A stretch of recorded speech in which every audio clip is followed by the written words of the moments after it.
Hello everybody and thank you for clicking on this video. Today I'm going to be discussing Sunderland's 1997 badge, the current one that they've been using ever since they moved into the Stadium of Light, and I'm going to ask the question, are the club phasing it out? So a little bit of background, the current badge was introduced in 1997 to coincide with Sunderland leaving Roker Park and moving to what was then the brand new Stadium of Light. And in the years since, it's become synonymous with Sunderland. It's been Sunderland's badge at a time where football, especially in England, has had a meteoric rise onto the international stage. The growth of the Premier League, the FIFA games, the badge has featured in all of those and become internationally recognised. The second season of Sunderland Till I Die was released a week into the COVID-19 lockdowns, and apparently it became one of the highest viewed sports documentary series of all time. So this badge is what 99% of the world see as the Sunderland badge. The older ones, which mean a lot to Sunderland fans, no one outside the fan base really knows what they are or have any feeling towards them. The badge had featured on every single Sunderland playing kit from 1997 through to 2024, last year when Hummel took over for the second time. The third kit features the old 1973 FA Cup final badge, which is like an Safc scripture, a little bit like what West Brom used to have and Leeds, basically just standard 70s stuff. The away kit is a remake of the 1991-94 away shirt and subsequently features the same black version of the ship badge that was on the original. It's that badge that the club seem to be pushing more and more. Only this week the club released another range of retro merchandise called the Retro Remix, all featuring that badge.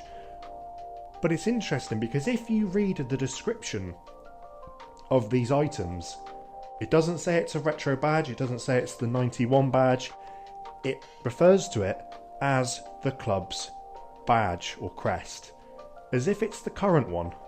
They also did this last week when they released the Equality shirt, which featured the ship badge on the front. Also, if you look at a load of the merchandise the club's releasing, that ship badge seems to be getting more and more prominent. Another strange thing is the club's Eco-Ready Goals campaign, where they're going to put a load of solar panels next to the Academy of Light and try and become a much greener club. They're marketing that with the ship badge as well.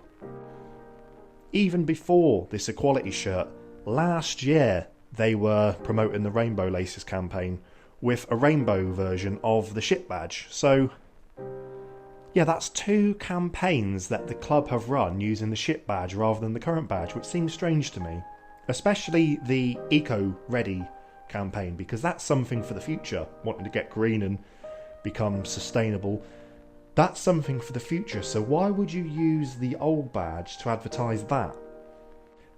That suggests to me that the club are trying to get people to associate the old badge with the future of the club. So what are the pros and cons of Sunderland changing their badge? Well, the cons are all of the signage at the Stadium of Light, the great big massive one on the front of the main stand, and all the little bits and pieces that are inside the concourses and everywhere would all have to be changed. Same at the Academy of Light, the Beacon of Light. A lot of time, money and effort that could probably be spent on better things, really. There's also all the pubs in and around the area decorated in the Sunderland badge. They would all be out of date, so it's not just the club's properties where things might have to be replaced, it's others. And then there's losing that familiarity around the world, at least in the short term. The world will eventually get used to a new badge, but in the immediate short term people will look and think, who's that?